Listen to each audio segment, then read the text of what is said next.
You're watching IntoWineTV, and today we're at Incanto restaurant in San Francisco, and we're tasting Super Tuscans. And our wine this afternoon is the Collazzi Super Tuscan. It's a 2005. And before we get into details about the wine, I would love for someone to explain to me, what is a Super Tuscan? Well, basically, Tuscany, which is most famous for the Chianti region, had very old rules. When they're making Chiantis in the old days, the rule was that a certain percentage had to have white grapes in it. And so the wines were not particularly exciting back then. And then the likes of Piero Antinori came along and made a wine called Tignanello, and he was making Sassicaia for his cousin for a while, and then Ornellaia, sorry. And what they started doing is planting grapes which were not allowed in the Tuscany region, or particularly in Chianti, things like Cabernet Sauvignon, Merlot, and blending them sometimes with typical Tuscan grapes. But the one we have today is 60% Cabernet Sauvignon, 30% Merlot, and 10% Cabernet Franc. So basically none of those grapes are grapes which are generally allowed to go under the DOC of Chianti, let's say. So they termed these wines, well, I guess the press came up with the term Super Tuscan to denote great wines made in these regions of Tuscany, not using traditional, not obeying the rules, basically. And so what do you think about this one, Cesar? Very good explanation. Well, I do like it. I mean, this is a quintessential Super Tuscan to me. You know, the three grape varieties, classic to Bordeaux region, or, you know, in California to Meritage style wines. Definitely made in a kind of a modern style with a generous use of oak, I think. But the strength of the flavors of the grape varieties is coming across quite nicely, I think. I mean, the wine is very, very nicely put together. Again, I mean, this is, you know, for me, I always say that Italy has probably from, you know, from all the other wine making countries, the strongest typicity, which I can almost always, I can tell in Italian wine, because it has a certain character to it, no matter what grape variety it's made out of. And this one has a combination. I mean, it's a combination of those Bordeaux grape varieties with that kind of a very characteristic Italian typicity to it. I mean, yeah, it's delicious. I mean, I think it's definitely. I'm surprised they didn't have any Sangiovese in this at all, because most of the Super Tuscans have Sangiovese of some sort.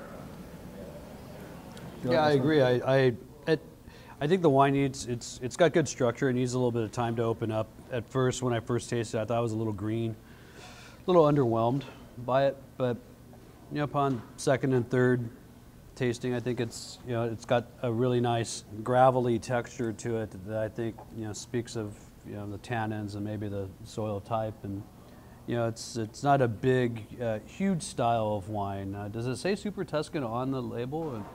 No, I mean, Super Tuscan's really more of a term. Yeah, right, yeah. Yeah, normally they don't put the Super Tuscan term on the label. So, but I concur. I'm surprised that there's no Sangiovese in the blend, and I think that you know, for the price point, I think it's good. Yeah, it's a solid. Well, again, I mean, we're putting this wine in the context of competition between either California, Meritage, or Cabernet, or Bordeaux, and we're looking at the price. I mean, can this wine actually compete with, you know, with California Cabernet-based wines or Bordeaux's, you know, of the same quality as far as the price is concerned? And I think it can easily compete. Yeah, it could, but it doesn't have enough alcohol.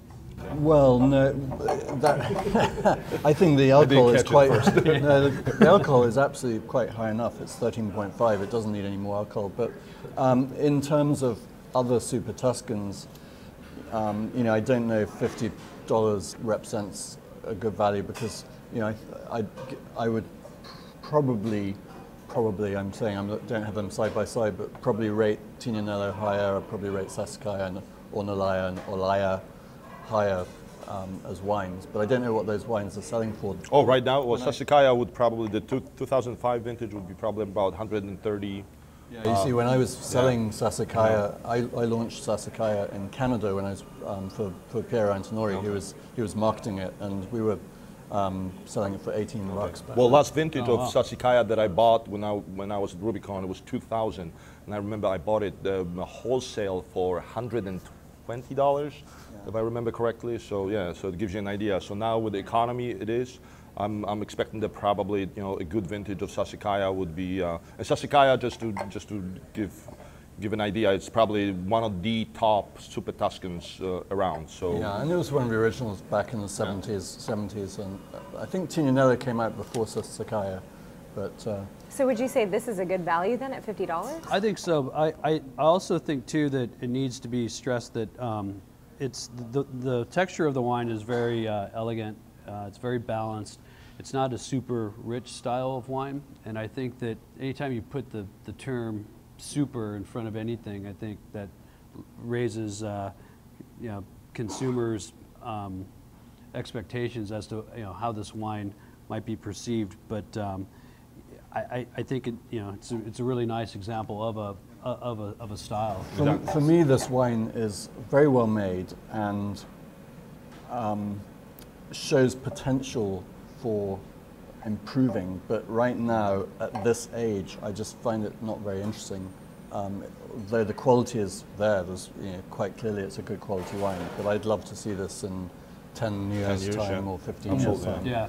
Would you say this wine seems more Bordeaux-like to you than well, say Californian, or? Certainly compared to Californian, definitely. It's got more of an old world style, but it's also somewhere in between, really. Sure.